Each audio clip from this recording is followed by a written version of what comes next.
Assalamualaikum warahmatullahi wabarakatuh.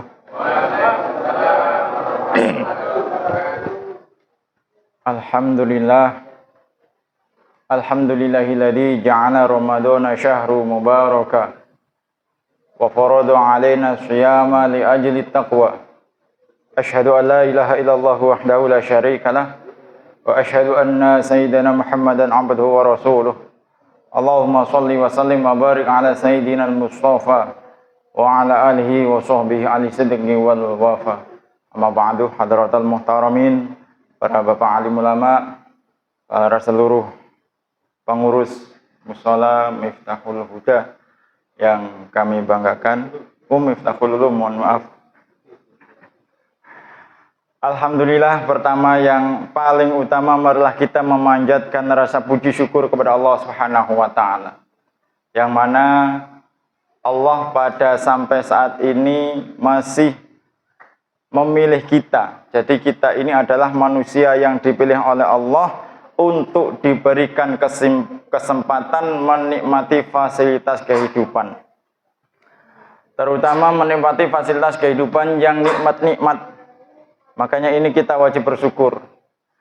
Kalau kita mau sedikit mencari fakta, kita bisa tanya pada orang di rumah sakit itu. Coba tanya, pilih ke rumah sakit atau ke masjid? Pasti mereka jawab ke masjid atau ke musola ini. Ya, pasti itu. Nah, maka untuk itu kita yang saat ini ditakdir oleh Allah mampu melaksanakan sholat isya berjamaah ini, mudah-mudahan diterima oleh Allah Subhanahu wa taala. Ini tidak lain adalah takdirnya Allah Subhanahu wa taala. Ini tidak lain atas kehendaknya Allah Subhanahu wa taala. Ini tidak lain adalah kekuatannya Allah Subhanahu wa taala. Maka untuk itu kita wajib bersyukur atas semua nikmat itu. Kedua kalinya, sholawat dan salamnya Allah semoga tetap tersampaikan, tercurahkan kepada beliau, baginda besar Nabi Muhammad SAW. Dan mudah-mudahan kita semua yang rajin membaca sholawat, mudah-mudahan akan mendapatkan syafaat atau pertolongan di hari kiamat nanti. Amin Allahumma amin. Para hadirin sekalian, mungkin untuk sholawat nanti kita bisa buktikan waktu saat tarawih. Gimana di saat ada asma atau nama Nabi Muhammad disebut, di situ kita akan menjawab. Di situ kita bisa melihat siapa nanti yang paling kencang, paling rajin, paling seru dalam menjawab. Biasanya kalau sudah tarawih menjawab sholawat itu sudah malas-malasan. Nah, untuk itu himbauan, mari kita semangat untuk membaca sholawat. Hadirin sekalian, tidak banyak ingin kami sampaikan karena banyak yang sudah menyampaikan, termasuk yang sudah masuk YouTube ini. Maka saya sedikit melihat kemarin, ya maka kalau ditanya ini, apalagi ada anak-anak, nanti ujung-ujungnya, kemarin saya di masjid mana ditanya, Ustaz, judulnya apa tadi? Kok pakai judul segala? Ini saya nggak pernah mempersiapkan judul ya. Saya nggak pernah mempersiapkan judul ya, mengalir, mudah-mudahan sampai, karena kalau dikasih judul nanti kepanjangan juga. Maka ma'asyiral muslimin rahimakumullah, Bapak Ibu sekalian, saya menggarisbawahi bahwa di dalam kehidupan kita itu, ibadah itu terbagi atas dasar dua kategori.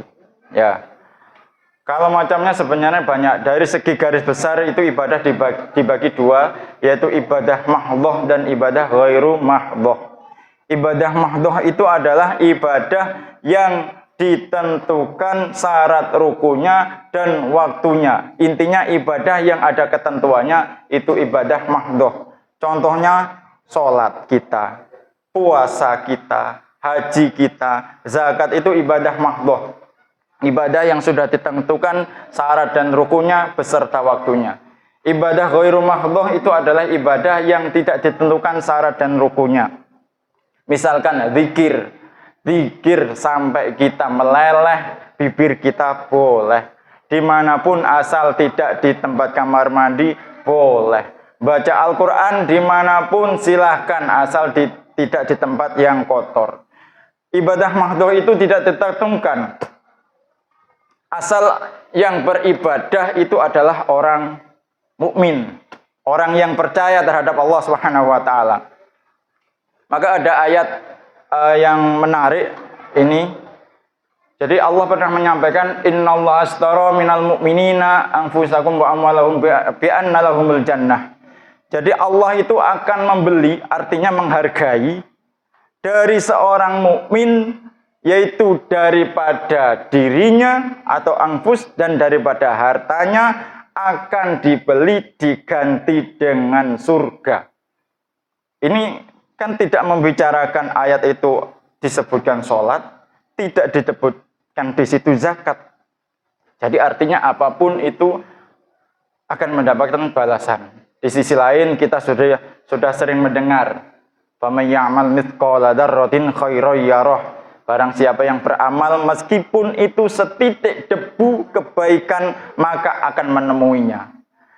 Maka dari sini kami ingin menyampaikan bahwa apapun yang kita lakukan itu akan ada balasannya.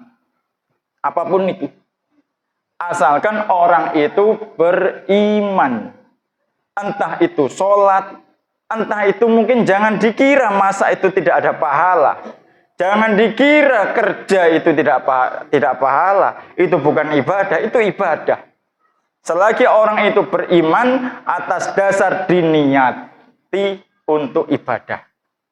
Kita berangkat kerja membaca bismillah. Bismillah ya Allah, saya niat ibadah menghidupi keluarga saya. Buka toko, kita juga ibadah diniati bismillah ya Allah dengan menyebut asmamu, saya beribadah mencari rezekimu untuk menghidupi keluarga. Nah, ini ada sebuah hadis Rasulullah, kam min amalin yatasawwaru bi surati amali dunya summa yasiru bi husnin niyyah min amalil akhirah.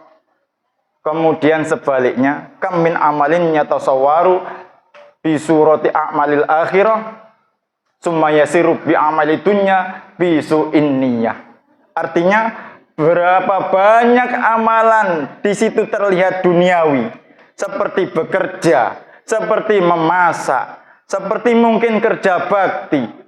Kalau itu diniati dengan baik karena Allah, maka itu akan menjadi amalan akhirat.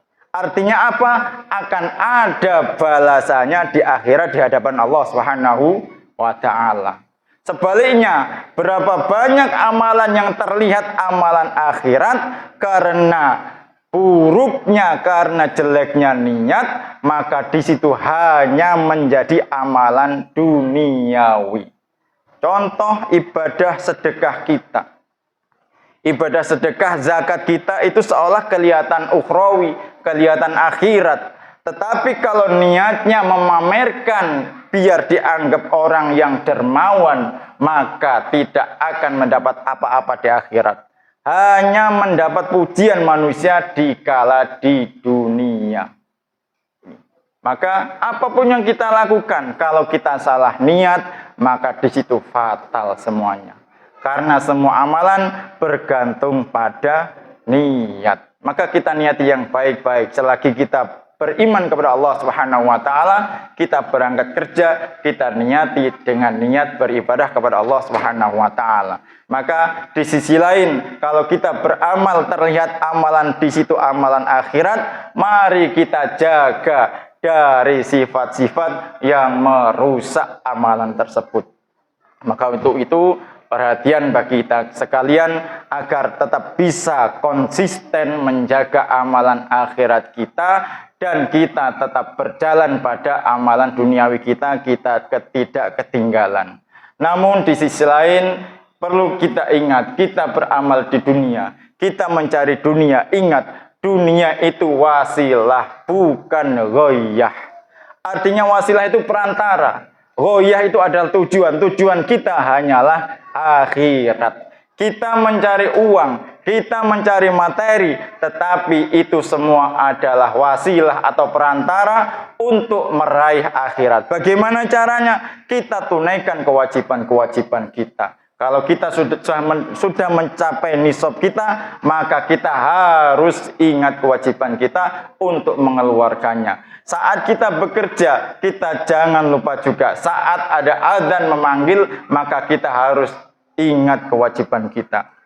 Maka itulah artinya dunia ini sebagai wasilah dan ghoyahnya atau tujuannya hanyalah akhirat karena Allah semata. Mudah-mudahan apapun yang kita lakukan, baik itu kecil maupun besar, baik itu sedikit maupun banyak, mudah-mudahan Allah memberkahi semuanya amalan kita. Mudah-mudahan Allah selalu menerima amalan kita. Mudah-mudahan Allah selalu meridhoi apapun yang kita lakukan ini. Amin Allahumma amin. Sehingga kita menjadi manusia yang sesuai diharapkan oleh Allah, sehingga manusia yaitu manusia yang bertakwa di hadapan Allah Subhanahu wa taala. Mungkin itu yang bisa kami sampaikan. Akhiran wassalamualaikum warahmatullahi wabarakatuh.